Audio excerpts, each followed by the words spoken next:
प्रिय भक्तों, आपका हमारे चैनल पर स्वागत है। जैसा कि आप लोग जानते हैं कि अभी गुप्त नवरात्रि चल रही है। गुप्त नवरात्रि का आज 5वां दिन है। गुप्त नवरात्रि के 5वें दिन माता छिन्नमस्तिका की पूजा की जाती है।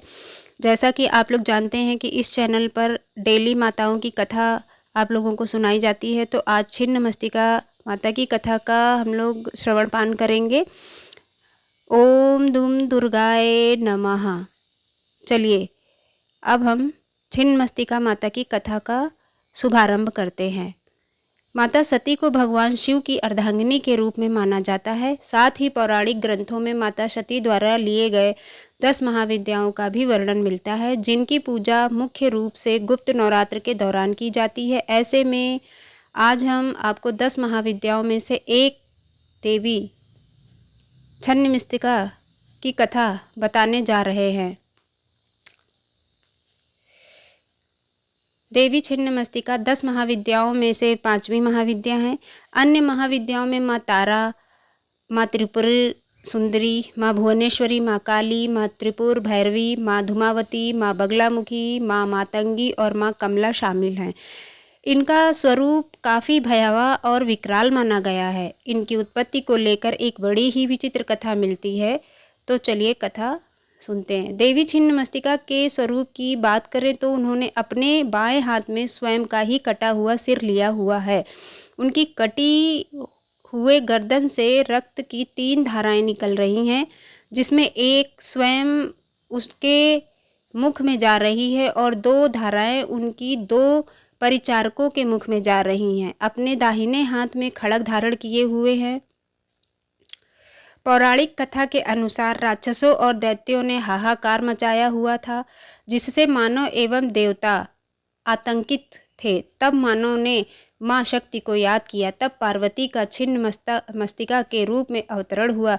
देवी छिन्नमस्तिका ने खड्ग से राक्षसों दैत्यों का संहार किया।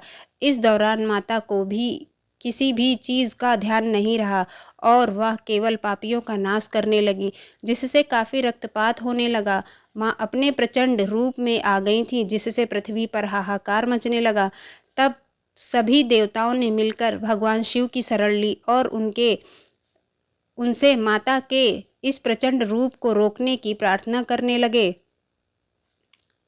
देवताओं की प्रार्थना सुनकर भगवान शिव माँ छिन्नमस्तिका के पास पहुँचे।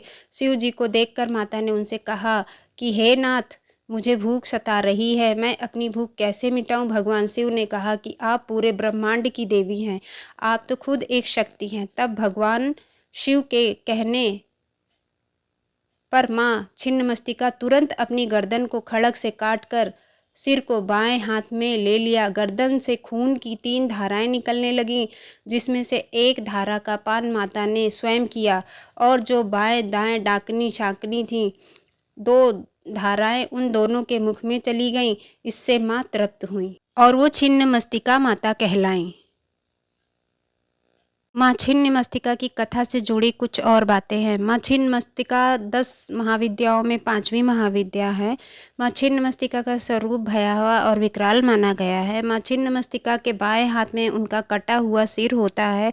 माँ छिन्नमस्तिका के कटे हुए गर्दन से रक्त की 3 धाराएं निकलती हैं। माँ छिन्नमस्तिका के दाहिने हाथ में खड्ग होता है। माँ छिन्नमस्तिका के स्वरूप का वर्णन पौराणिक ग्रंथों में मिलता है। माँ छिन्नमस्तिका दुष्टों के लिए भयंकर और संहारक हैं, लेकिन अपने भक्तों के लिए दयालु हैं। बोलो छिन्नमस्तिका माता की जय।